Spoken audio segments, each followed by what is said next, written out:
What is happiness? From the perspective of emotions and feelings, there are three types of happiness. First, hedonic happiness. This is associated with the experience of joy and the reduction of negative feelings. It's the pleasant sensation of acquiring something new, a phone, a new job, a trip to a desired destination, etc., which is outside of you and beyond your control to maintain.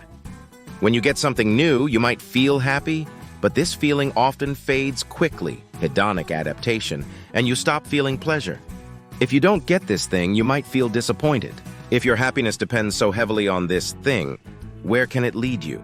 Second, eudaimonic happiness. This relates to achieving a state of well-being. Literally, eu means good, and daimon means spirit. It refers to a sense of inner completeness and the ability to be at peace with yourself, relying on your inner resources. It also involves internal and external well-being, a feeling of love and harmony in familial and friendly relationships. If you live a fulfilling life, you experience this type of happiness. Third, all-encompassing happiness.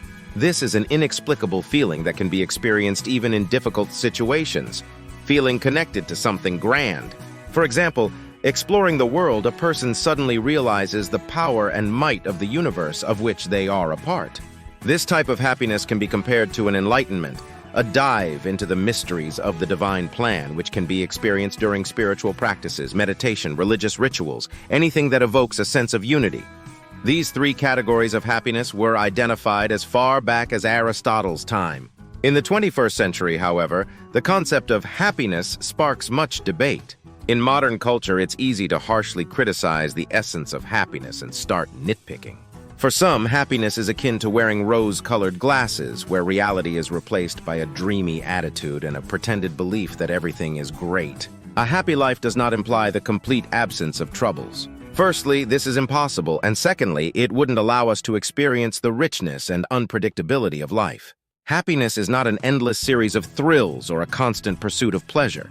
Instead of striving at all costs to enter a state of euphoria and stay there, a risky endeavor in all respects, perhaps it's better to recognize the limitations of such a worldview and accept that real life is complex and multifaceted, for it is only in these conditions that we can grow. Complete acceptance of all your emotions, even unpleasant and unbearable ones, is the foundation of tranquility, resilience, and genuine, authentic happiness. The more emotions we can accept, the better. In one study, 35,000 participants were measured for emotional diversity, which assessed what emotions they tended to experience and how intensely. It considered not only pleasant emotions like joy and gratitude, but also others like sadness, anger, and anxiety. It turned out that people with high emotional diversity, who could express a wide range of emotions, were less prone to depression than those who always maintained a high-spirited demeanor. Everyone is born with the ability to experience different emotions. This helps us live a full life. True happiness lies in using your inner compass to navigate painful moments and fully enjoy pleasant ones.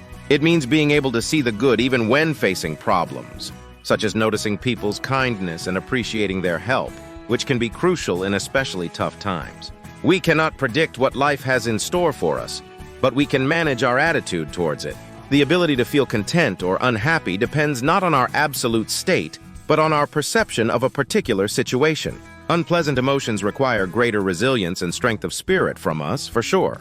But the issue is not with the emotions themselves, but with the messages and lessons we derive from them, which requires a particular mental outlook. Happiness helps us achieve this. Thank you for watching another episode of Sensory Skills. Subscribe to the channel for more tips on developing vital life skills, including sensory, intellectual, and behavioral skills.